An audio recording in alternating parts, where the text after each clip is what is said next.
What's up, ladies and gentlemen? Welcome back to the NFC North Roundtable. I am your host, TD, with Roundtable Sports representing tonight. Listen, we got a lot to talk about. There's some great things that's been going on in the division. We are going to break it all down here on the NFC North Roundtable. But before we do, ladies and gentlemen, make sure you let your friends and family members know about the channel. Make sure you let them know that the NFC North is live and in charge and doing big things. Make sure that you subscribe to the channel. Hit the like button on every video that you watch. And again, let your friends and family members know, all right?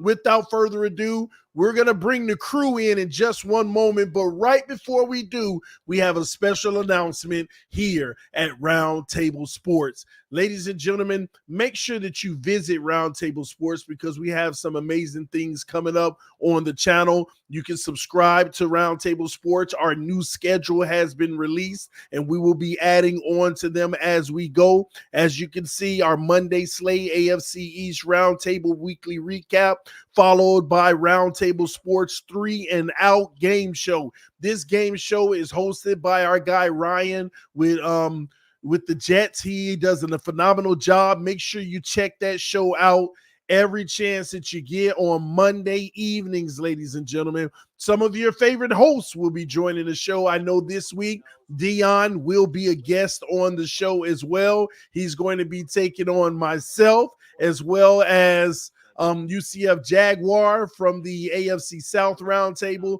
It's going to be a party. Y'all come support your boy Dion and see if he can beat me and UCF and another guest that we're going to have as well, all right? But there you have it on the screen. Subscribe to all the Roundtable channels. And special announcement, a new Roundtable is coming. Ladies and gentlemen, I introduce to you the newest Roundtable at Roundtable Sports, NFC West. That's right. Your favorites in San Francisco, LA with Rams, I'm about to say Chargers, Seattle and Arizona Cardinals will be represented, ladies and gentlemen. Make sure you go subscribe to that channel and hit the like button when you go in. The show is already loaded. We want to get that one off to a great start. So make sure you go subscribe to it right now. Show your love and support because NFC West Roundtable is about to take off. We'll see if it can compete because we're talking about NFC stuff here. You know, we got the West coming in. We got to see if the North can hold it down. Who's going to actually have a team that can represent it in the Super Bowl? We shall find out. But thank you all. Let's bring our guys in, man. First and foremost, shout out to the man at the top, Dose of Dion, Detroit Lions. How you feeling, bro? TD, I want everybody in the chat to close their eyes. Don't close your eyes. Don't close your eyes. I need everybody to not say a word, to stop breathing for one. Hold your breath. We need a moment to appreciate what just took. Thank you, TD. Just to appreciate what happened. Okay, that didn't work.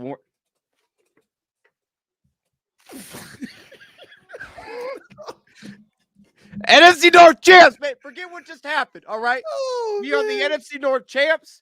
Chat, please, instead of putting Dose of Dion, put champ Dose of Dion / Lions NFC North champs. Anytime you want to refer to me or the Detroit Lions, please. Or if you're just saying about the Lions, just put #champs. And then you can say what you got to say, man. We appreciate y'all being here. That's the only thing I ask for the rest of this show. Thank you for having me, TD. It's good to be back.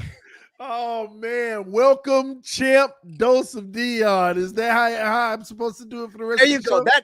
That's it, man. And if you just want to acknowledge the Lions, you don't even say Lions. Just say NFC North champs. I want to talk to you. We got you. We here. Man. All right. I'll make the proper adjustment, man. I'm gonna do my very best to make sure I live up to that, man. Man, here we go, man. Let's bring in number 2, at least as of right now in the division, fighting for a playoff spot. Shout out to my man, One More. Yeah, you say number 2, and that's exactly what the Vikings are playing, like number 2. But it's shocking that they're actually still second in the division. Dion, I got to give it to you, man. Hey, well done on that championship. Your team deserves that paper ass crown instead of a real one because we'll see how far they get. But Hats off to you guys. You're the best team in the North, and you deserve it. Vikings are down, but they're not out. We still got like a 20% chance or so to get in the playoffs. We beat the Packers this week. That percentage goes damn near doubles. We will see what happens. All I want to do is get to the playoffs. You know what? That's all I want. One more Vikings game. I want one more chance. We'll see what happens, but I like our chances to get back. All right, man. Hey, we'll see how that goes. A lot of questions on that I need to ask, but hey, you're not the only ones not out one bar. We got my man Basaraki in the house. He say they coming for it too. Let's go. Yeah, first off, congrats, Dose, man. You guys deserve this. What, it's been like 30 years, right? Over 30 years? Oh, yeah. 30 years. That's exactly what it was. Never won the NFC North, so congrats here in 2023. You know, you guys deserve it, definitely. But, you know, the Packers still aren't out. It's still wild that it's already week 17, though, to be honest, guys. Like, I feel like it was just like week 4 a couple weeks ago. So it's wild it's week 17. Hey, the Packers are still in it. There's a lot of commotion going on right now. I'm sure you guys all heard the Jair suspension today. We'll talk about it. But a lot of commotion going on with the Green Bay Packers, but they still are in it, just like the Vikings. They still are in it. And this week is a huge matchup, and it's basically going to send one of these teams home, essentially. So, you know, I'm excited for this game coming up. But the Packers, you know, if they win out these last 2 games, 95% chance to get in. And I saw it in the chat. The last time the Lions won the division, the Packers knocked them out. Just saw that in the chat. Thank you, Steve, for that amazing comment. Wow. The last time the Lions won a division, the Packers knocked them out. That is news to me. TD, I can't even take that comment serious. He put Lions. He didn't put NFC North champs. I don't know what I'm even reading. I got you. We're not acknowledging that tonight. You put some respect on the champs' names, right? That's what I'm talking about. Yeah, what are we doing, Steve? Come on, Steve. Listen, our Chicago Bears analysts, they'll be here shortly, guys. We'll hold it down for them until they come. I want to start the top of this show. I do want to give you the floor, Dion, because I want to say this. This is the first year that we've had NFC North Roundtable, and you are the champ of your division, man. You are the champ. You are the winner from Roundtable Sports. Congratulations for all the content that you pump out to your team and throughout the division, because, you know, interdivisional teams watch you too, man. You've been doing a great job. We're happy for your team. Congratulations. What words do you have for the people about being the NFC North champs and what it took for your team for this to be accomplished? Well, I will say this first off. The people that I'm up here with, man, they're incredible content creators. I saw that little thing that One Bar just received that looks good. The Lupson One Bar sign, it looks good, by the way. Bass, I mean, look, we got some big-time content creators on here, so it makes my job a lot easier. TD holds it down. Fantastic host. But no, man, I mean, this is huge for all Lions fans. I'm grateful that I'm able to be a part of it with the Lions fans, man. Everybody that checks us out, whether you're a Lions fan or an NFC champ fan or not. I mean, I appreciate you guys tuning in. And I hope that if you've never seen it before, that you're along with us for this ride. And let's continue this NFC North Roundtable thing because it's working. So let's continue. This is great. It's a great start. That's what's up, man. I want to hear from you, One Bar. What were your thoughts whenever you saw the Lions finally got over what many would call the hump? Well, I got to see it firsthand. They beat our ass for the NFC North Championship. Dion, damn it. I wish you weren't so nice. It'd be a lot easier to give you shit if you weren't, but I appreciate it. And you know what? When it comes to the NFC North, if there is a team to get it other than the Vikings, it actually is the Lions. It's a team that is least hated for me as far as when it comes to NFC North teams. And you know what? They do deserve it. They're the best team in the North, like I said. We'll see how far they go, but if the Vikings are out, the Lions, I will root for them up to a point. They cannot win they can't win it all until the Vikings. That's just not allowed. You'll root for them to go far, but not win it all. Hey, Campbell, they're a good team to root for. They're very easy to root for, even though they're in the division. That wouldn't be good for bragging rights if they won the Super Bowl. Baz, talk to us, man. What are your thoughts about the Lions winning the division? Man, I'm proud of them, you know, but it's like we started this NFC North Roundtable. It's like, of course, we started the year the Lions going to win the division. Like, we couldn't have started this about like 7 years ago, right? I'd be at the top about every single year if we're talking about that type of stuff. But you know, I am proud of them, and One Bar said it well. Like, it's a good team to root for if you're talking divisional rival. Like, I'm not going to root for the same if it was the Vikings or the Bears. Like, I'm just not, right? And he would probably say the same for the Packers. So I will root for the Lions if the Packers don't make it, but obviously until that point, I can't do it. Dan Campbell's good to root for. I'm proud of them. They finally got an NFC North title, so congrats, Lions.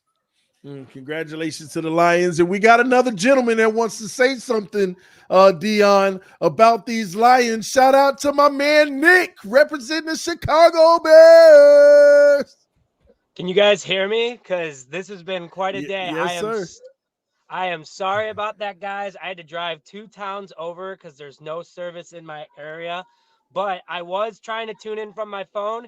And Dion, man, I was screaming in my apartment when the Lions officially won it. Sorry, One Bar. I know that, that sucks. But, man, I was pumped. It's about time the Lions won the goddamn North. I was so pumped about it. It was a great game. It was a fun game to watch. And I saw Dion had a little hat on. He didn't get the Burger King crown, but it looks like he made his own. And when you win the NFC North for your first time, it is a cutout. When you win it a couple times, Dion, then you get a real crown. So you just got to deal with it this one time. But there's many more probably coming for the Lions. Well, Champ Dion to you, Nick. He wants to be referred to as Champ in front of Lions and his name tonight, okay?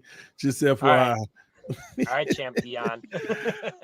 All right. With that being said, man, ladies and gentlemen, if you have a question and want to say something to these gentlemen or ask them a question, you can send it via super chat, which has been enabled. All you have to do is click on the $, send your super chat and your message. I'm saying that because we have a super chat for Dion. If you want to read it and answer it. Oh yeah. Okay. Speaking to the, you know what, you're a Lions fan, so I can rock with you, but you're speaking to the NFC North champs here. With CD Deuce coming back, how good if he has been playing? What do you think will happen with the secondary? Love tuning into these, by the way. We appreciate you too, moms. Okay.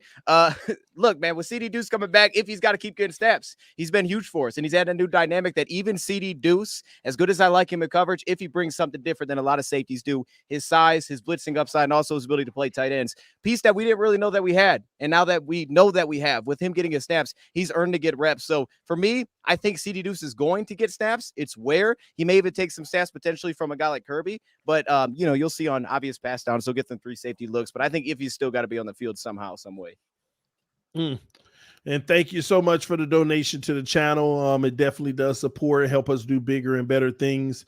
Listen, man, SW Lion said you guys are all great. Dion, Champ Dion brings the energy representing our Lions, our Champ Lions. All right. So listen, ladies and gentlemen, we got a lot to discuss. We want to go ahead and dive in. But before we do, we want to go ahead and introduce to you all NFC North merchandise. All right. Make sure that you go to the store. The link is in the description of the video where you can check out the NFC North merch store here with Roundtable Sports. All right.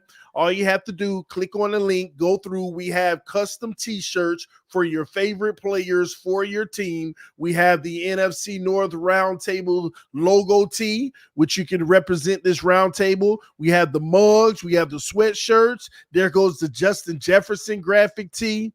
We got all the best players, and more of them will be listed as well. Jahmyr Gibbs, you might want to cop that. And listen, we have the NFC North Champs shirt that will be coming soon. Hopefully we have it ready by next week. The NFC North Champs 2023-2024 season champ shirts. All right. So those should be coming soon. You got DJ Moore, you got Rashawn Gary, we got all of them for you. So check out the NFC North merch store and cop yours now and go ahead and represent your team, or you can represent your guys here on the channel.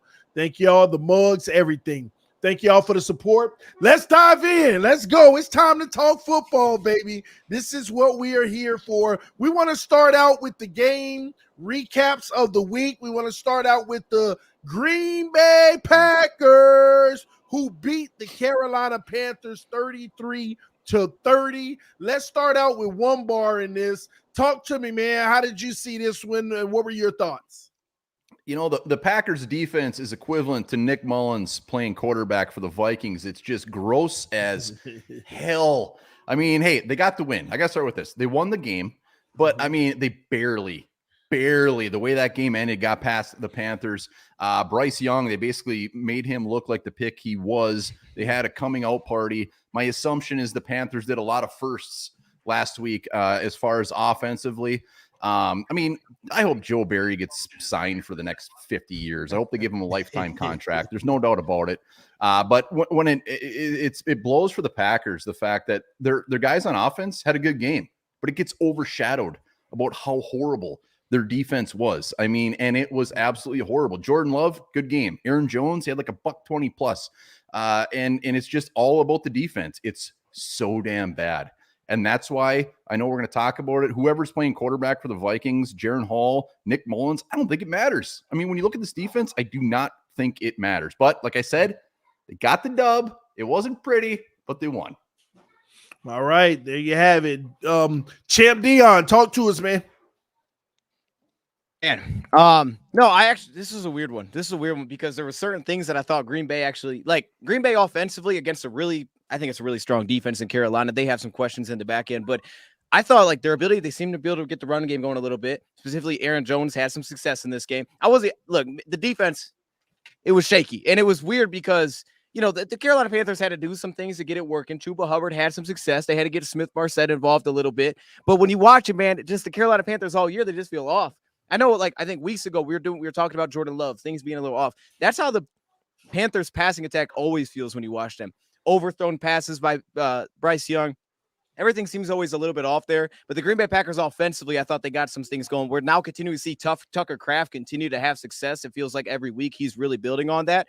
But overall, man, I mean, the only thing I could think of when I saw the final score before I even watched it was Bass talking about how the defensive coordinator is out of here. And I'm like, all right, yeah, that probably did it. They won the game, but that probably did it for him. So I'm assuming there's going to be some movement happening soon. And then I saw the clip of the coin toss. I mean, or not the coin toss clip, but like him talking about the coin toss. I didn't even know that went down. That's just a crazy situation, but it's a win. They're still alive. That's what matters. Right, Bass? That's what matters. And we'll get into the coin toss later in the show. But Nick, what were your thoughts on that win? Overall, I mean, I was thinking the same thing that Dion just said, that, the defensive coordinator, he's gone. He has to be gone.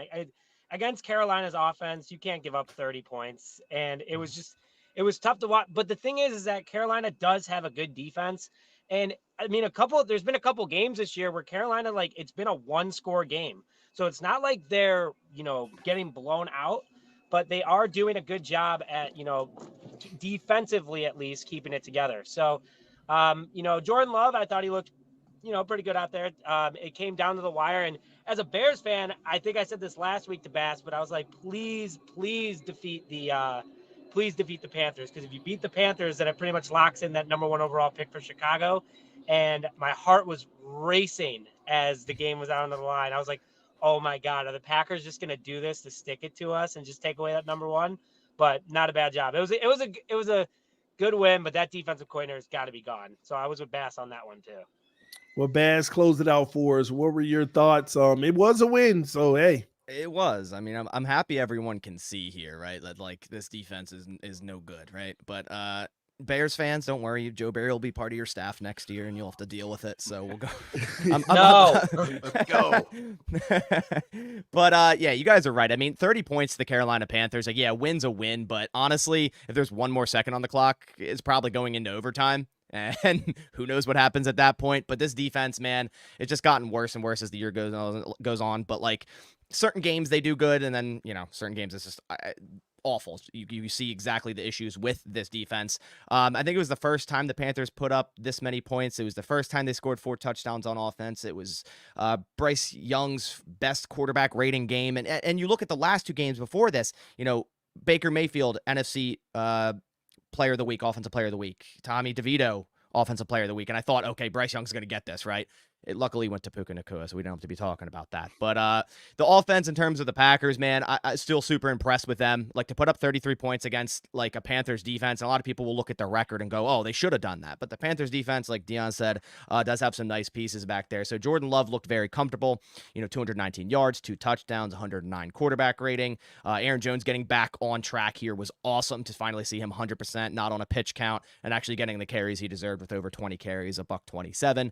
And these young wide receivers, these young tight ends and wide receivers continue to impress. How young this wide receiver room has just continued to step up, next man up mentality. I mean, we have a guy like Bo Melton catching 4 passes after his first career catch last week. So guys continue to step up, at least on the offensive side, but the defense is still a major issue. Yes, the playoffs are still in line if we win out, but can we with this defense? That's the problem.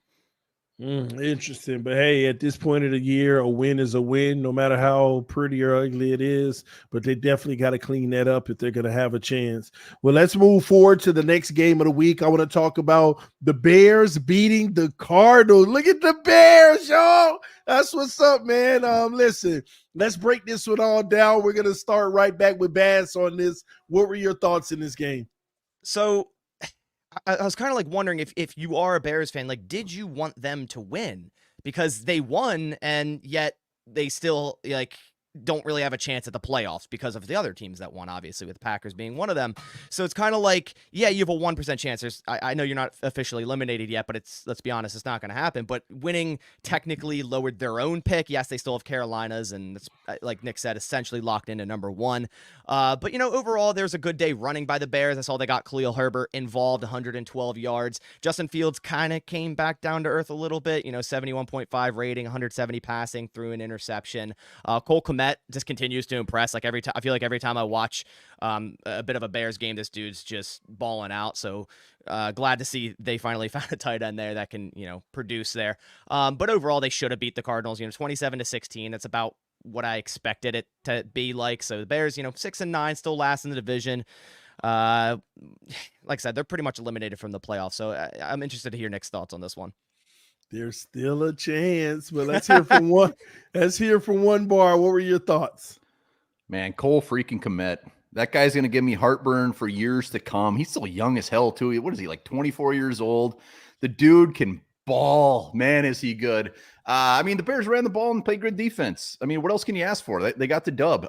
Fields, not his best game, but, you can tell watching him, confidence. He's getting some confidence. He's in, and I don't like that. I wish he was walking around with his head down, but he's out there. He's doing his thing. They're building momentum for next year. That's the way I see it. They're finding things to build on. Their defense is very, very good. The run game was absolutely killing it. And it's easy to say they played a bad team and they should have won, but the Vikings and the Packers, they've played bad teams. They didn't win. They did what they should have done. The Cardinals are trash, but they got the win.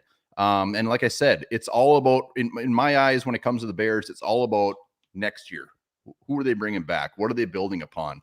And, at 6-9, I think that's what they are, 6-9. Talk about exceeding expectations, man. I would have figured they probably had 2 wins. Wow, 2. Well, hey, listen, the Bears just telling you the future is bright, man. Champ Dion, what you got on this one? Hey, so this is what we need. As soon as we go to Nick here, Nick, please, if you have the scenario handy, please tell us what needs to take place for the Bears to get in. No, man, I'll be honest, I was impressed with the fact that Arizona did not have more success running. I felt kind of early okay, James Conner might cook a little bit. It didn't really take place in this game. So to me, that was the most impressive thing, is that Chicago's been able to put back and back to back good defensive performances. They're consistent defensively. And I think that's what's important, because it feels like that's who they're going to be, at least with this head coach. I don't know if coaching changes happen, maybe they're a different identity, but it feels like their identity right now. And because of that, they know who they are. So you know what you have to deal with. You're going to have to deal with a tough defense. All of a sudden, they're playing at home. Weather conditions are not something you have to deal with. So when that's consistent against different looks, I don't take as ton from what they did offensively in this one, just because I don't really buy much into Arizona's defense. For me with Arizona, they have a puncher's chance in terms of they'll score some points, but at the same time, defensively, there's not really many pieces that I like. So there's not a ton that I buy in there with them and what they did offensively in this game, but it's more about the fact that they continue to put good defensive games together, which makes them a problem, because you know exactly what you're going to get every single time you play them. So I think it's good for the Bears in that sense. I still don't know what they're going to do at quarterback. I'm very curious to see that. But Nick, please, if you can, break it down for us. How's this going to happen? I don't know, TD, you want me to take it? You got it. The floor is yours. All right. So first of all, about the game, I was very happy with the game, because in the first quarter, the Bears put up 21 points. And I was like, wow, Luke Getsy actually did something. And then, of course, came back down to earth. Luke Getsy only got 6 more points the rest of the game and 70 yards offense, literally for the last 3 quarters. So it was Arizona's game to win practically. I was getting really nervous at the end too. because like you guys said, Cole Kmet has been balling. He had a huge game, and then he got hurt. He was out with a knee injury, so that was a little scary. But he has been participating at practice this week, limited, but we'll see if he's around this upcoming Sunday, I guess, Atlanta, which is a big game for us because there's that 1% chance. But overall, the game, I mean, Justin Fields, like One Bar said, his confidence is getting up there. He's looking great so far. But, you take away a game plan that works for him, and that's where the struggles are going to come to. So once Luke Getsy goes after this season, I think that the Bears are going to be in a lot better position. And it's a growth year. We're finding out who belongs and who doesn't, and that applies to the coaching staff too. So Luke Getsy's for sure gone. In regards to the overall game, I'll take the win. Bears are 4-2 in the last 6, so they're learning how to win. And, who knows what we can do in the last couple games. And the 1% chance. All right, here we go. So we need the LA Rams to lose this upcoming Sunday.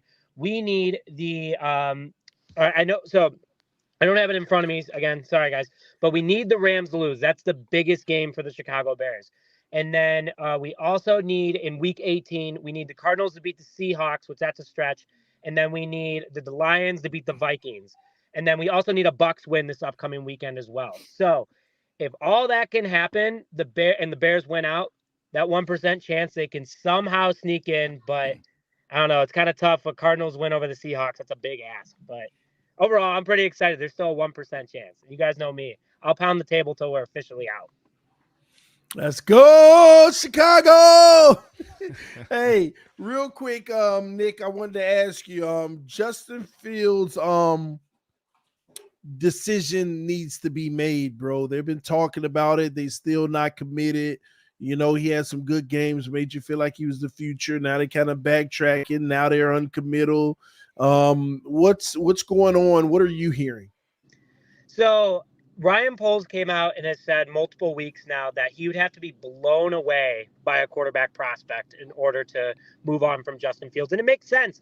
I mean, Fields is in the 3rd year of his rookie contract. He still has his contract next year and then a 5th-year option. So the Bears will get him for cheap if they can lock him up, and then they can franchise tag him 2 years later. So the next 3 years, the Bears could have Justin Fields. As a fan, I still want him to be the quarterback. 2 small hands, Caleb Williams. I don't want him. It's kind of a drama queen. And also, we found out he's a Packers fan. Went through his Twitter. So, gross. I'm out. We have too many Packers plants in the building with Luke Getsy, Robert Tonyan, and Lucas Patrick right now. Baz, take them back. You guys can have Caleb Williams. If you want. We'll trade. Okay. So is this? Be honest with me, Nick. Is this coming from a place of you don't like Caleb Williams because he liked the tweet saying I'm not coming to Chicago? No. When I saw that, they're not going to get there. I mean, again, they would have to be blown away by a prospect to move on from Justin Fields. And Ryan Poles himself came out and said that. So it's not even that. It's not that I don't like Caleb Williams because of some tweets. I think that's a little silly that people are freaking out about that. But no, I want Fields to stick around. I think that he's had 2 offensive coordinators that don't work to his strengths. And Poles himself has to go out and get that guy. And if Eberflus does stick around as our head coach, he has a big task to get the right guy for the job. And TD, your quarterback's coach, that's who I want to be the Bears' next offensive coordinator. So that's a guy, because he's developed guys like Russell Wilson. He's worked with Brett Favre, Trevor Lawrence, all those guys. So Fields is going to stick around. I don't see them going quarterback. Well, saying he developed Russell Wilson, I don't know if that's a good thing these days, but that's another conversation. All right, well, let's get to the divisional matchup that happened this weekend. The champ Lions versus the Minnesota Vikings. I guess, when you really think about it, the Lions should be saying thank you to the Vikings. Because that's what made them champs right now. Let's go ahead and break this game down. Let's go back to you, Nick. What were your thoughts in this one? The Vikings came out and they were looking like they had a good shot at this game. I was kind of looking and I was like, all right, don't do this, Dion. Don't do this, champ Dion. Don't play with me like that. And Justin Jefferson started looking good. Nick Mullins started looking good. The defense was, doing their job. It was a back and forth game for a while there. And, obviously Detroit pulled it out. But, Minnesota did not go down easy. I will get hats off to you, One Bar. The Vikings looked good against the NFC North champs. and they're definitely playing well. And having Justin Jefferson back, it's scary because it shows what that offense can do when even Nick Mullins is your quarterback. If you guys had Kirk Cousins, I don't know, man. I think we could be having a different conversation right now if we go back in the past. But overall, I mean, hats off to the Lions. They played a really good football game. We kind of said this last week, but they needed momentum going into the playoffs, and they never won it before. So they got the NFC North champ. They won, but don't sleep on those Vikings, man. I mean, they could still sneak into the playoffs. They have a better chance than the Bears, but obviously the Bears are going to make it before the Vikings do. Just putting that out there. But overall, good game. All right, Bass, what was your take on that divisional matchup? Yeah, again, congrats, Lions. I'm glad it happened against the Vikings, not the Packers, because that would have been like, a little more tougher to swallow there. Because at least the last matchup, Packers versus Lions, we know what happened, Dion. So if the Packers sneak into the playoffs, we'll see what the moon is during that game. We'll see. We'll have to check on that. But I'm glad it happened against the Vikings. I mean, I'm going to tread lightly here, but Nick Mullins played like trash, and I want to tread lightly because they very well could start him again this week, and it'll look like Dan Marino against the Packers defense. But 4 interceptions, man, it's like, oh man. But still, with 4 interceptions and he still only lost by 6 points, that is quite impressive. I'm not going to lie. But the Vikings really had no run game to talk about. I think Chandler had like a 2-yard average overall, but Jay Jettis is back. Nick Mullins just went, whatever. JJ's down there somewhere and just threw it up, whatever he had to do. So I'm worried about that for the Packers' sake this week. We know what he does against the Packers, but yeah. Overall, the Lions should have won this game. They did. They secured the North, and against a quarterback like Nick Mullins, they definitely should have done it, and they handled business.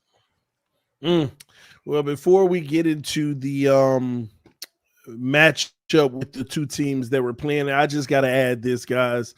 I was watching this game because I thought it was very interesting, and I will say this, man.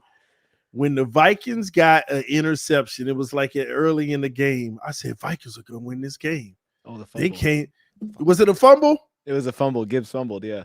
Okay, it was a fumble. Okay, so they got that fumble, and it was around midfield or something like that, giving Vikings decent field position. I said, they came to play. They're actually going to win this game.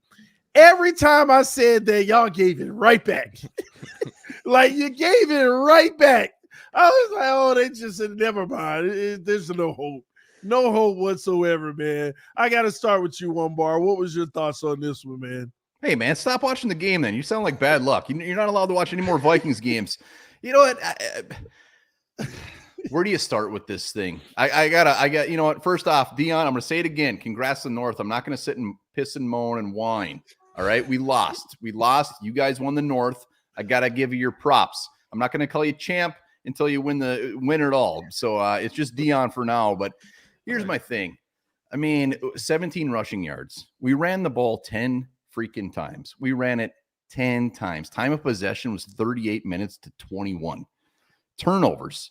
I mean, the theme of the Vikings for this year, turnovers. 4-0? I don't know what it was. Or 4-1. I mean, Nick Mullins threw 4 picks. The fact that we lost by less than a touchdown, like, I don't know how that sits with me. I don't know what to think about that. Is that the fact that the Vikings, like, damn, we should have won this game? Or is that just the Lions, like, they're not that great? I mean, Hawkinson goes down. Jordan Addison goes down. Mekhi Blackman, our backup corner, goes down. Nick Mullins is our quarterback. And, of course, in Vikings fashion, it goes down to a last possession with less than a minute left, and Nick Mullins throws a horrible pass to Justin Jefferson while Brandon Powell is completely open for a first down.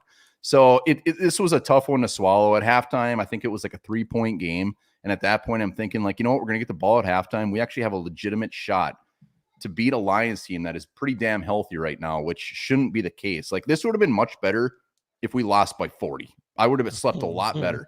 So, like, Dion, like, an honest question to you is just, like, why didn't you kick the living shit out of us? I don't get it. Well, hey, I mean, I'll say this, Justin Jefferson, man, to me, this felt like a flip of the last game that you guys just played against Cincinnati, where Cincinnati won that game and I walked away thinking Minnesota was better. I kind of felt like that in this one with Justin Jefferson. I mean, before half, it's 17-7, and he just makes a ridiculous grab. They score, and obviously you guys actually end up taking a lead to start the second half. Then towards the end of the game, We force a fumble. I'm like, oh, game's over. We're diving on that. 3rd and 27. Dude catches it double teamed. It just felt like Justin Jefferson wouldn't let you guys go away in that game. It was like we were up by 9. This game's over. We're good. And then Justin Jefferson's right there to make some ridiculous play. That's how I felt the whole time. So I think he specifically kept this thing close, man. Do you have more to say? One more. I want to let you go if you have more to say. I don't want to. No, man. I like my final thoughts is just like, I don't know what to think. I don't know what to take away from this game. Like, I really don't as a Vikings fan. It was confusing. Justin Jefferson, I remember it was like a 3rd and 50. Oh my goodness, at the end of the game. I hate that was beautiful, man. That was beautiful. I hate playing dude. It's like you can double team him. It doesn't matter. He's still. It's like he's still open. Did you see him at the end of the game though? How defeated he was when he took his helmet off and he was on the field, and you could look on his face. He's like, God damn it, we got to do you better than this, man. We got to bring you back. He looked defeated, and I hated it. He felt like he did enough for the team to win. Damn right, and that last interception really was a bummer because you guys were looking like you're on your way the way he was playing, but it didn't work out. But Dion, man, give us your final take on this matchup. The matchup that helped you become NFC North champions. I'll say 2 things. There's 2 things that stuck out to me. Number 1, that final touchdown drive was forced because of a guy named Kendall Builder that Nick knows well. That final touchdown drive, instead of being able to go win with a field goal, they had to score a touchdown because Builder twice, speaking of Justin Jefferson, good coverage. I mean, I won't go down nothing there, but good coverage, it's incomplete pass. They come back to him, they attack him again. Good coverage, it's incomplete. We end up forcing a field goal. So now all of a sudden they had to score a touchdown on that last drive. It was still a 6-point game because you guys blocked the dang extra point. It always feels like in the past that missed extra point, that blocked extra point comes back and gets you. Like that's the one that gets you when you have this opportunity. So that's why it just feels different, man. But then also Ben Johnson, I thought put on a clinic, man. He was so impressed. This is the most impressed I was with Ben Johnson since he's been our coordinator. I love me some Ben Johnson, but the way that he handled Brian Flores specifically because of the performances Goff has had in the past against Brian Flores. Like there was a part of me that was like, okay, I've seen against other teams we can handle the blitz, but it's different because this guy Goff hasn't really had any success against. Usually things get really bad. And for him not to have a turnover in this game, only get sacked 1 time on a 3-man rush, like what Ben Johnson did from first down play calling to almost like eliminate some of the blitzing by just, max protect, multiple tight ends, extra offensive linemen, getting the ball out of his hands, some of the sneaky little, designs that he had in the past game that we have not seen. To me, like this was the most impressive game because I don't know. I would not have an issue with Brian Flores wanting to go leave and head coach somewhere else. I know one bar don't want to see that, but I'm cool with that. But this is someone that we're probably going to have to deal with for a while. So the fact that he was able to do that on the road and have Goff comfortable for the entirety of this game, even though it was close, he was comfortable. And for us to put up 30, I didn't think we'd get anywhere near that. So to me, this was Ben Johnson just showing out in this one. It made me feel really good about the future. The future. Speaking of the future with your team, Dion, how far can this team go? I mean, TD, look, chat, do I really have to answer this question? I mean, we all know we all know the answer to this, right? We're going to win the whole. Here's the thing. This team's going to win the whole thing. And if we continue to sit here and do the roundtable, I know like everybody else here should be rooting for that, right? Because if the Lions are continuing to be in the playoffs, the roundtable, we're continuing to talk about the season. You know what I mean? So that's why we should all be rooting for this to take place. And it will take place. I mean, we see the NFC, what's happening to them. There's a real legit chance the Lions are going to put the 1 seed. Part of me believes it's actually going to end up happening because I think San Fran will lose to the LA Rams. It's just, do we beat Dallas this weekend? Then, of course, we got to deal with the Vikings again. But even outside of that, when you look at this NFC, we just saw what happened to San Fran. There's no one that now scares me in the NFC. San Fran was the one team that I was like, oh, dang, okay, that team's different. And then we just saw what took place. Now they're banged up a little bit like most teams around this time of the year. And if we can lock up somehow a 1 seed and we control our own destiny to a 2 seed, playing home throughout basically the entirety of the playoffs, if we keep winning until the Super Bowl, like the Lions are in a great position. I think they're going to end up going and winning the Super Bowl this year. I think it's just meant to be. It's meant to happen. Like I always think about this, and I know the Bengals didn't do it, but when they were 10-7, did we sit back and say, man, the Bengals are the best team? Wait till you see the Bengals. No, they came out of nowhere. They're 10-7. All of a sudden they go to Super. It always feels like that team is like the LA Rams. First year Stafford goes there. Okay, maybe the second year this thing takes place. No, it was year 1 it happened. They had a tough stretch, but then it happened year 1. Tampa Bay, Tom Brady, first year it happened. Like that's kind of how I look at this situation. We all like, okay, they're going to take that step forward, but next year, hold up. No, It's happening this year. Why? Because the coordinators are here, just like we talked about. And I don't know how long they're going to be here, but they're here right now, and you got to take advantage of that opportunity. You, Dion. They laughing at you, man. They ain't laughing. I don't see nobody laughing. Who's laughing? Hey, all of them laughing at you, man. All right, I see one bar laughing a little bit. I'm not going to lie. Look, man, they know what the truth is, though. The truth is the truth, man. It just is what it is. So, Dion, the only reason I'm laughing is, man, I love the passion. I love like you Miyagi'd your brain, like they're gonna win the Super Bowl. I love everything about this, man. I'm on the choo-choo train. Let's go, baby. They're almost gonna make me a Lions fan here pretty soon. This is beautiful. He said you Miyagi'd your brain, bro. Oh man, I heard it all. Listen, man. Hey, Nick, man, you want to handle this one for us, Nick? Yeah, so don't care whether you hold Fields hostage in the distance, but for the love of God, don't let Steelers. You don't. I mean, okay, that's fine. I mean, I don't know. That's the other thing is that people are throwing around crazy rumors that we're trading Fields for Mike Tomlin, and I'm like, oh, I don't know about that. So, that's interesting though. I don't know. I don't know if that would happen. Nor I don't know if I'd even want it. I don't know. I want Justin Fields to stay, but no, we're going to keep him as long as possible. We're going to get the right coordinator for him, and he's going to be top 5 quarterback next year and number 1 on the North next year. So, top 5 and number 1 in the North. Man, that's tough. That's strong there. Can I chime in real quick on that? Absolutely. So if Jordan Love in his first year as a starter gets another, we'll call it 420 yards, 3 touchdowns, that would be a career record for all Bears quarterbacks in his first season. So in his first season, he'll hit 4,000 yards, 30 touchdowns. That would be a career all time for the Bears. So I don't know about that top 5 and top. We're gonna break it, Baz. Like we gotta break the 3. First. Let's get to 3 before we talk about 1. You know what? You guys, we're gonna go above and beyond. And next year, when we got big stats for Fields, and Jordan Love is in his rearview mirror. That's all I'm gonna say. So we got a long time of the NFC North Roundtable, and next year we'll take this clip and we'll replay it from 1, I'm in my car. 2, we just got this whole debacle, and we'll see where we stand on that situation. I actually can't wait for preseason next year to see you guys on this camera, just literally knowing the team that you officially have, what you think. Because when the injuries aren't here, I think it's going to be real interesting how you all view your teams, man. One bar, Alvin Balcasazer. If I got it wrong, sorry. I'm Alvin. That's Armsy, baby. Patrick, well done. Skull in the house. That's what's up, man.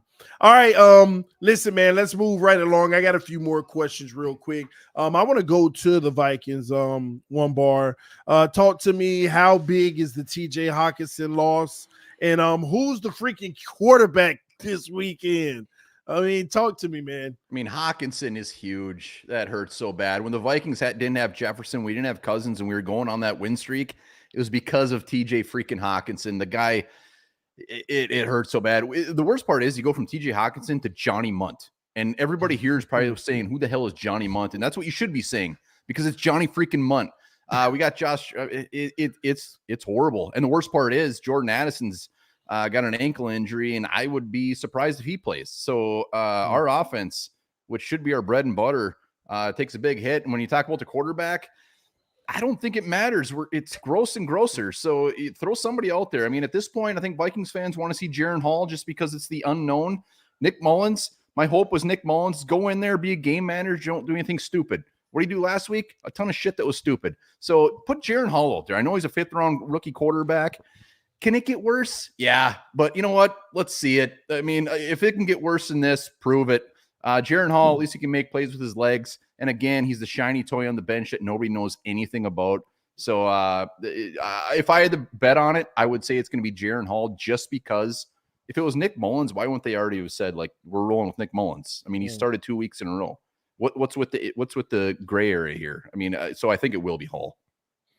Wow, man. Interesting. I can't wait to see who they decide, but I got to ask you one more question, One Bar. Are you guys getting in the playoffs? It all comes down to I mean, obviously the Packers game. This is the Packers-Vikings playoff game. I mean, if we win this game, same thing with Baz said, I think if we win our last 2 games, it's like 90-some% chance. So if we would beat the Packers, Lions aren't playing anything for last week. I don't know if they'll throw their starters on the bench, what they'll do. I wouldn't bet on it, but it's definitely possible.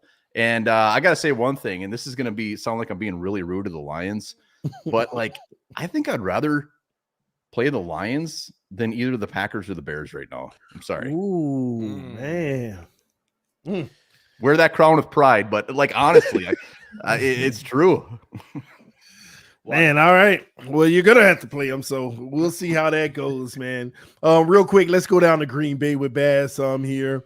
What is going on with Jair Alexander being suspended with some coin toss thing? What's going on? Look, man, there's clearly like a disconnect with this defense and this team. Like last week, it was Devondre Campbell tweeting how he's not gonna, put his body out in the line anymore when he's injured. And then Matt LaFleur gives him the week off because he wants him to get right. And now they're forcing Jair the week off, I guess, to get right. It's a whole commotion right now. And Packers fans, we're all split. Like there's 50-50. There's the, okay, you got to hold players accountable side. And there's the, okay, well, you're holding a player accountable. Why not hold the coaches accountable and fire Joe Barry? Why is he still here then? So I understand both sides, but at the end of the day, like you can't let players do whatever they want. Jair walked out there as a team captain when the Packers choose week by week captains without being selected. And yes, he's from Charlotte and that was his reasoning. And I'm sure he had good intentions, but the dude went out there, won the coin toss and select, we want to go on defense. No, you have to defer. You can't say we want defense. You have to defer. That's not how that works. That could have then had the Panthers start with the ball and get the ball to start the second half. Luckily, Matt LaFleur told the ref beforehand that, hey, we want to defer because he's had an issue with this earlier this year. So luckily, the ref then clarified with Jair and said, hey, you mean defer, right? He's like, yeah, that's what I meant. Like, it's just crazy right now. And then you have Jair, like, kind of like not taking accountability for that after the game. And he's laughing and this and that. And it's like, man, I don't really know what to think right now. It's hard to say. I kind of agree. Go ahead. I'm sorry, but I'm trying to understand this though. Yeah. So he's in trouble because he came out as a captain, even though he wasn't picked to be one. Is that what correct. it is? Just that, right? Well, no. So Matt LaFleur in his press conference today said it's not always just one thing. So clearly there's some behind the scenes shit going on. I'm sure it's him not meshing well with Joe Barry. I'm sure it has something to do with that because this defense, everyone knows that has been bad. And I feel like they have so much talent that they don't allow to play, to their strength. So that's probably an issue. And he was out for the prior 6 weeks with his shoulder. Matt LaFleur has said it has nothing to do with the injury. Man, we're all kind of lost right now with this kind of thing, especially 2 weeks remaining, with playoffs on the line. And it's a mess. That's what I don't understand. I mean, unless he's this scrub or something, all of a sudden you got the playoffs on the line and you're going to sit Jair Alex.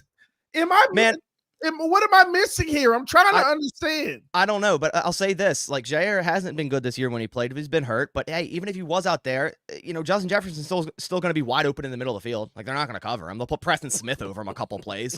They're not going to cover him. So it's okay. Yeah, sure, last year, the second game, Jair locked up JJ. I mean, not going to happen this time because he isn't playing. But, I wouldn't be confident even if Jair was playing for them to go, okay, we can shut down Jefferson. It doesn't matter who's playing quarterback of the Vikings. He's going to be wide open.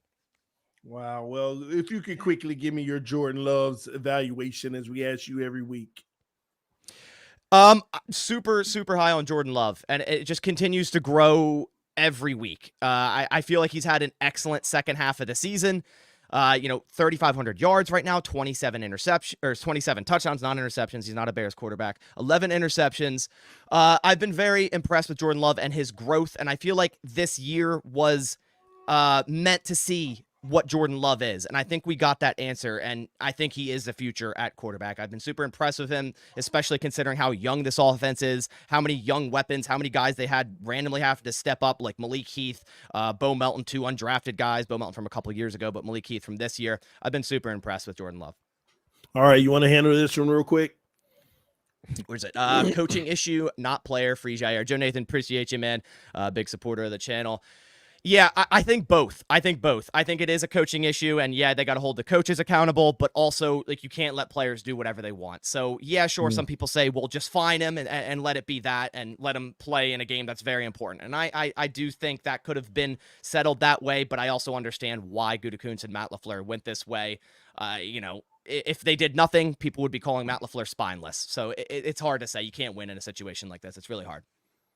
Awesome, man. Thanks for the input. I want to give a special shout out to two moms, habitual line stepper, Alvin V, and Joe Nathan for showing love to the channel as well, helping us do bigger and better things over here at the NFC North Roundtable. We greatly appreciate your super chats. Real quick, I want to go back to the Lions with Dion, but this one's also with you, Bass. What is up with what many people call a drama queen, say that he always wants to be in the media? It looks like Aaron Rodgers, who's no longer in the division, has something to say about the division. When asked about the Lions winning the division, his response was, "I'm not happy." And basically, Green Bay let him down. What are your thoughts on that? We want to start with Dion. Yeah, I mean, I'm going to be honest, Bass. I think he's disgusted with how it ended with Green Bay, that it was at his home field, an opportunity to get to the playoffs. It was primetime football. He's salty. And absolutely. That's how I look at it, man, because they had that game flexed. And, obviously we already knew the result that we weren't going to be in. Like, that was a great opportunity for him to walk out with Devontae like they did and go into the playoffs right there, and for it to end the way that it did. And then I just heard a thing come out recently. I don't know if it's true or not, but like he wants Devontae and he wants, Aaron Jones for the Packers to go to the Jets. Like, that doesn't just happen. You don't just take the players. You know what I mean? but I think that's what it is, man. That was a sting, and then this year he's not able to redeem himself. He's running out of time, man. And I think as unfortunate as that is, because I don't root against Rodgers getting hurt. Like, I wanted to see what it was going to look like with the Jets. I really did. Obviously, it's not fun playing him. Well, I don't like necessarily watching him play, but at the same time, there is something to love about playing them at the same time. Like, it just added something playing the Packers. It was bigger when you beat that team, even if it didn't mean anything. So there was that aspect that I loved about it. But I think he's upset, man. If it would end on a better note, he would have talked about the way that he talked about the Bears. I think later in that interview, where he basically said, like, man, I'd like to go back to Chicago because I have a good record there. You just lost at Detroit. I think he's a little upset about that. For sure. Your thoughts on it, Bass? Man, to be honest, I kind of like zone out everything Aaron Rodgers says. Like, I've dealt with it for the last 5 years. So like, yeah, I'd watch McAfee every Tuesday and see what he has to say. And I do like him as a person, but this year, the whole Jets, he's a Jets quarterback. He's not in the North. So to be quite frank with you, I didn't look into this because I don't hold any weight behind it. He's not a Packer, right? The Lions won the North. You're not a Green Bay Packer anymore. It doesn't matter to you anymore. So I don't take much weight into it, but yeah, I agree with Dion. He's probably just salty how it ended last year. And I mean, I get it. Well, all right. Well, Nick, I got a question for you and Dion. Last one before we get into the game recaps. Since this will be an unbiased take, we already know that the Lions are guaranteed a home game in the playoffs, their first one. Let's start with you, Nick. Who gets in, Vikings or Packers? So the Bears aren't an option here. Just putting that out there. Nope. If you couldn't pick the Bears, because we know they still might get in, okay? I had to say it. I had to say it, TD. Oh man, it's tough to say, but I think because of how the Packers defense has been, and I mean, it's unfortunate for Bass because they do have a lot of talent on that defense, but just how Joe Barry's been handling it. I'd rather see the Vikings because the defense would put up what they just did in Minnesota. They put on a good game against the Lions, and I think it would be more entertaining from that standpoint. I think the Packers would get I mean, even though Green Bay did beat Detroit, there's no doubt about it. It's just that the consistency hasn't been there, unfortunately, Bass. And you've spoken to it, we all speak to it, we're just being honest here. I think that it would be a whole new ball. Dan Campbell would turn it up to a new level. Joe Barry could not match that level. Depends so I'd rather see, the Vikings go. And I think I think the defense, kind of like what I'm saying with the Bears, is that it would make it fun. It would be a great battle. But I think I'd go with the Vikings in that situation. Well, how about you? Real quick, I don't think Mullins or Jaron Hall or Dobbs in the playoffs would be too fun. I'm just saying. No, I agree. I'm saying their defense. I did not mention their offense one time because I agree. True, I think Baz. It's true. That would not be fun to watch. No, It's all about the no. defense, baby.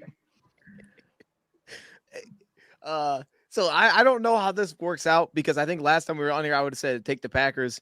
But the way I see this going down, I kind of think I don't want to give my away my prediction, but at the same time, at the way that this season ends, the Vikings play us. I think we're going to be playing for a top seed because I don't know what we're going to actually play next week because that's to be determined. We may know if we can get the 1 seed or not, but we can still get the 2 seed. So I think we're going to be playing our starters. And of course, I think we're going to beat the Vikings again at home because I think there's going to be so much that it means. But at the same time, because the Vikings already beat the Packers, if the Vikings beat the Packers this weekend, I don't know if either team can get in at 8-9. I don't know if you guys know that really well. So I think Rams or another team, Seattle. So like if Vikings and Packers both lose a game, they probably will both miss. So I would say then better chance. I would say Packers definitely to make it happen because their last game of the season, I would give them the nod over Chicago. But I won't spoil my prediction. That's what I'll leave it at. Not spoiling the prediction. Oh, I think I just messed up our screen. Y'all forgive me. All right. So with that being said, there we go. With that being said, ladies and gentlemen, let's take a break real quick and go to our official sponsor of the NFC North Roundtable, BetUS, ladies and gentlemen. BetUS, 125% sign up bonus. Use the link in the description of the video. NFL Coach of the Year prop is also on the screen. Dan Campbell plus 175 with BetUS. Man, I'm going to be honest with you. I'm going to start with Skol here, man. One bar. What's your thoughts on this bet for Dan Campbell Coach of the Year? Hey, if I had a vote, Dan Campbell would be the man. He would get that vote, no doubt about it. But there's one guy, Kevin Stefanski, I think might get in his way. Dion, your thoughts on what he just said?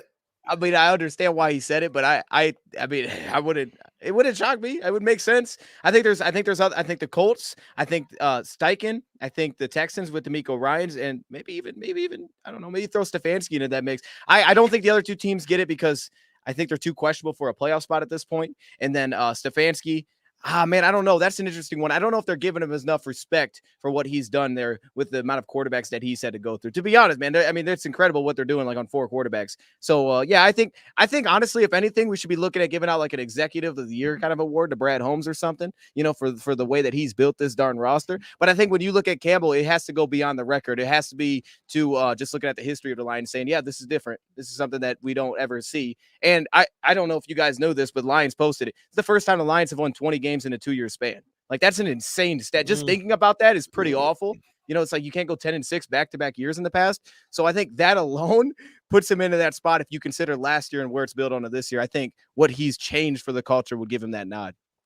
Yeah, I like that bet plus 175 on Dan Campbell, though. That's interesting, especially if they can secure the 1 seed, which depends on San Francisco. But it'll be interesting. We'll see. But let's hear an official word from our sponsor, BetUS. Get in the game, receive a 125% bonus. Again, the link is in the description of the video. It is also pinned at the top of the chat. Now, a word from BetUS. BetUS, America's favorite sports book, where you can bet on everything, anytime. Sportsbook, casino, horse racing, live betting, and more. We have the best bonuses in the industry. That's right, get a 125% sign-up bonus. And to celebrate our 30-year anniversary, we are giving up to 30 risk-free bets, a truck, Super Bowl tickets, and more. Don't miss out. Play smart. Join now. BetUS, where the game begins.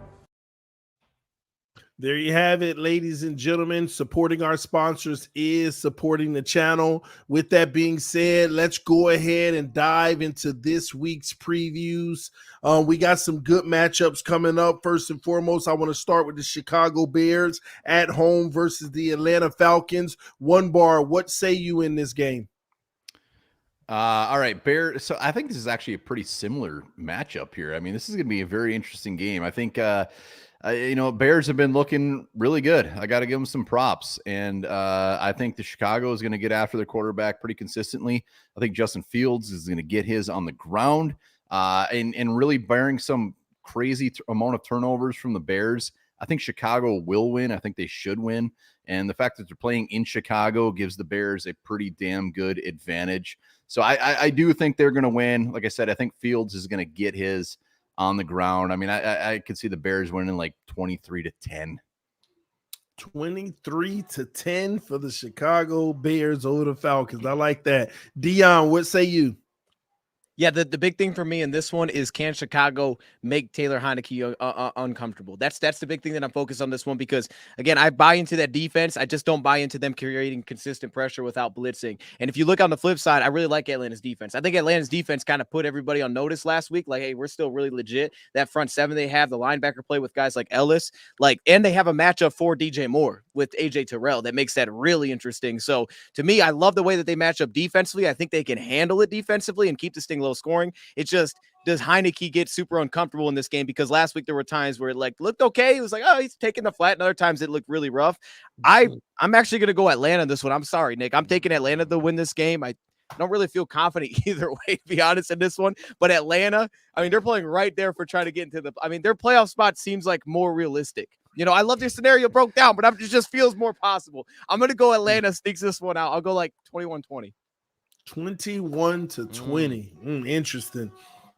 All right, let me hear it, Bass. This one's a coin flip. I agree with everything you guys said. But Atlanta's defense, has been pretty good, especially in the passing regard. 8th in passing yards allowed, 8th in yards per game. Personally, I'm not watching this one. It doesn't matter to me. But Chicago, I feel like could win this one. I think the Bears come away. We'll give it 28-24. No, sorry, I'll do 24-14. 24-14 Bears. Nick, tell them why we're still playoff bound, baby. Well, so Bass, I'll watch the game for you. Don't worry. Thanks. I got it covered. Appreciate it. So I got you on that. No, playoff worthy, absolutely, because the Bears are fighting for a playoff spot. Atlanta is fighting for a playoff spot. So it's going to be a fun game. It's in Chicago. They just got a big win. And a lot of people don't know this, but for the first time since 2018, the Bears have won 4 games in a row at home. So they're learning to win, and they're learning to win at home. So it's becoming a harder place to play. Bears fans are pumped up because there is a chance still for the playoffs. And it all starts with beating Atlanta. I mean, you got to win your games. Atlanta's going to come and play tough. And the Bears are going to play really hard because there's a guy over in the front office named Ryan Pace that all that much that's in Atlanta right now, and nothing would be sweeter than getting the win. So kind of like you guys were saying, I think it's going to be a similar game like Arizona. It's going to be on the ground. The weather is going to be a factor in Chicago. It's supposed to be cold and rainy again this upcoming Sunday. So at least that's what it showed on the weather app earlier today. So it's going to be a factor. I think it's going to be a run-heavy game. The defense, they didn't get a turnover last game, so they're hungry for another one. I think they're going to pick off Taylor Heineke twice. I think it's going to be a good game, and I got the Bears winning 28-10. I think it's going to be a good game for Chicago, and they want to go into Lambeau on a winning streak and a shot at the playoffs. True. All right. Let's move forward to the next game of the week, which is going to be taking place on Saturday night, if I'm not mistaken. We have the Detroit Lions on the road versus the Cowboys. We all know that the Lions are still trying to have the highest seed they possibly can that'll make them favorable within the playoffs with home field advantage with potentially the number 1 seed. But this isn't going to be an easy game. Nick, how do you see this one faring out? I mean, I think it's going to be a lot of fun. Dallas, is coming off their last game, and they want to go and try to get some momentum back, kind of like the Lions we were kind of hitting on. I think that it's going to be a battle of the defenses. You got some trouble down in Dallas right now too. I forgot which linebacker it was, but he's just got suspended from the team for getting arrested. So it was one of their starters too. So it's going to be a factor in the game. It was one of their better run defenders too. And, it's Saturday Night Football. There's going to be a lot of intensity. I have the Lions winning this game though. Dan Campbell is not taking his foot off the gas pedal. I think one bar said it earlier, but maybe he's going to sit some starters. Dan Campbell does not come off as the kind of guy that rests guys. He wants to win every single game and win with pride. So I think the Lions are going to win this game. I think they're going to win it 28-17. 28-24. It's going to be a close game, but the Lions are going to come out on top. 28-24. Talk to me, Bass. I'm excited for this one. I think both teams need this win. I know both teams are going to be in the playoffs, but I think Dallas coming off 2 straight losses. Detroit, like you said, kind of could be fighting for the number 1 seed depending on what happens. 2 high-octane offenses. The Lions with 3rd in the league in yards. Dallas tied for 5th. Passing yards, Lions are 5th. Dallas is 6th. In terms of defense, they both have good aspects of the defense, whereas like the Dallas passing defense is 5th in the league and the Lions rushing defense is 4th in the league. So I'm looking for like a shootout here personally, and I think it's going to be a great one. It's in a dome, so it's good for Jared Goff. Hopefully he won't turn over the ball. He's doing a lot better recently, so that's good. And that will be a huge game for both teams to try to solidify if they can hang with the other teams in the NFC. So, and right now it's one of they are 2 of the top teams in the NFC. So it's going to be an interesting one. I have Dallas though. I have 35-31. Sorry, Dion. Dallas with the victory. 1 bar. Talk to us.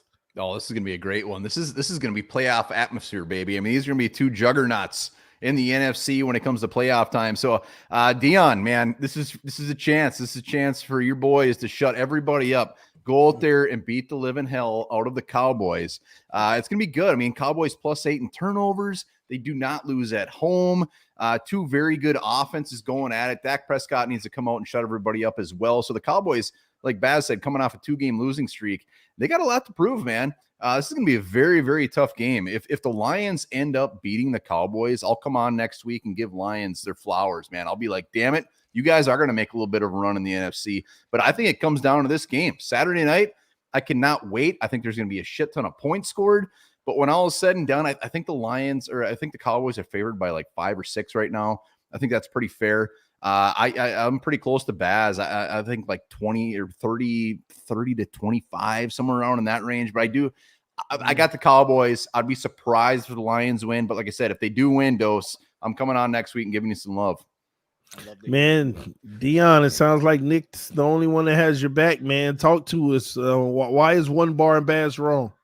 I mean, I'm not mad. I understand it. This is a really darn good football team. And I'll say this though, to the spread thing. The only thing I keep in mind is this, because I was reading up on this last week, that sometimes there's a certain teams in the league across all sports that'll get the nod in terms of spread. They'll lean a little bit heavier because they know America's going to bet that team. Dallas is one of those teams that sometimes can have higher point spreads because America's going to bet on Dallas. And this would be that game where people would bet on Dallas. That's what it feels like. And they're about to be wrong. That's the problem with it. People are about to lose a lot of money, it sounds like, this weekend, because to me, man, everything I just said about Ben Johnson has to carry over in this one. This is going to be a huge test because it's not even just about blitzing. It's how in the heck are you going to deal with Micah Parsons? And the best way they can do that, the most simplified way, run the darn football. And this is a team that if there's one weakness defensively, they're pretty average against the run. You dominate this team up front. Micah Parsons wants to walk around, play off-ball linebacker, play between the A-gaps, run right at that dude. Move him off the line. That's going to give him issues. We understand the quickness is there. The Lions' offensive line is healthy. It's not perfect, but it's healthy. And they get movement in the run game. It sets up everything else for them. They have 2 good corners.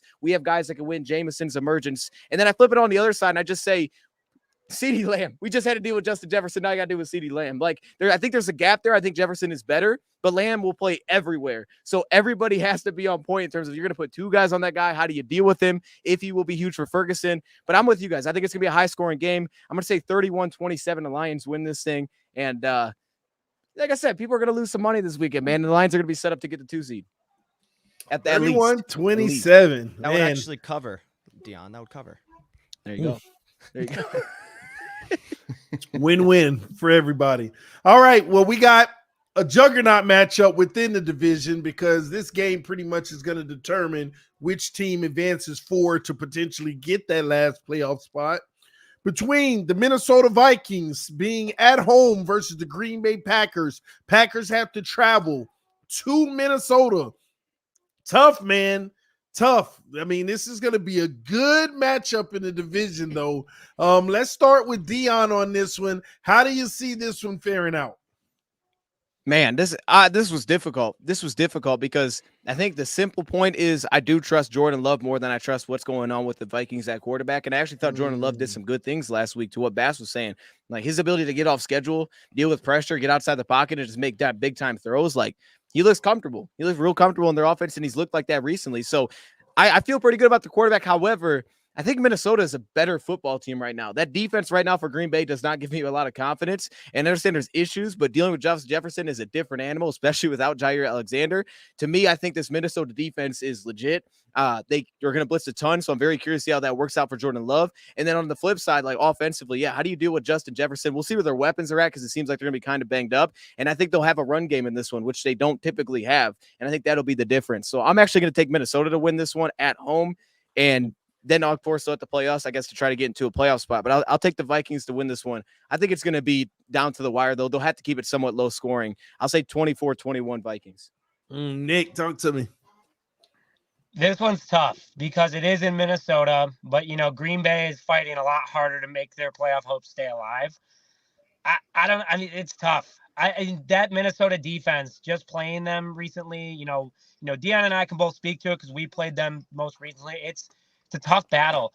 And Bass, I know you were saying Alexander's not going to be as much of a factor as people feel like, but I feel like he will be. I mean, Justin Jefferson is back, and that's going to be the key factor. I think it's going to be how often can you get the ball to Justin Jefferson and how often can he pretty much score or even just get you first downs and get momentum, keep the offense going for Minnesota.